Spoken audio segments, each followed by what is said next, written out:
problème des nitrates dans l'eau dans le cadre de ses études scientifiques.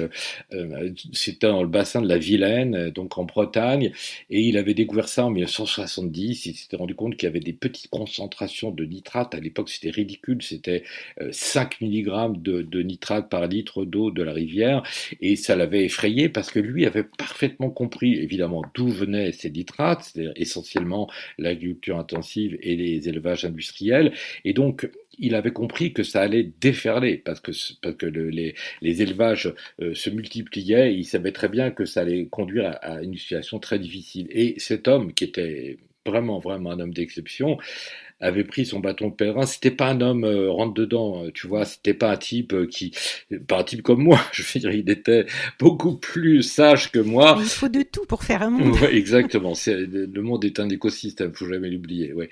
Et donc lui, Jean-Claude, il est allé voir les responsables, il est allé parler, dire ceci, cela, ça va mal se passer, etc. Et on lui a ri au nez. Enfin, j'ai les grands ingénieurs d'État qui dirigeaient le secteur de l'agriculture, les ingénieurs du génie rural et des eaux et forêts, et puis des préfets, etc. Il a fait son job, un job merveilleux de scientifique citoyen, et on lui a ri au nez. Je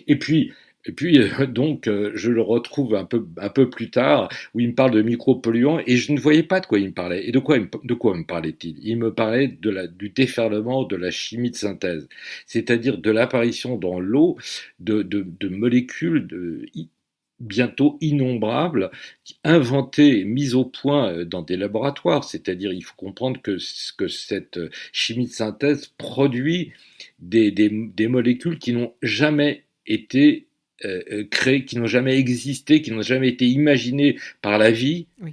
depuis le début. Qui C'est-à-dire, n'existe c'est pas dans la nature. non, ça Ouais. n'existe pas dans la nature, et donc évidemment la nature et nos organismes sont absolument incapables de faire face à ces nouveautés radicales,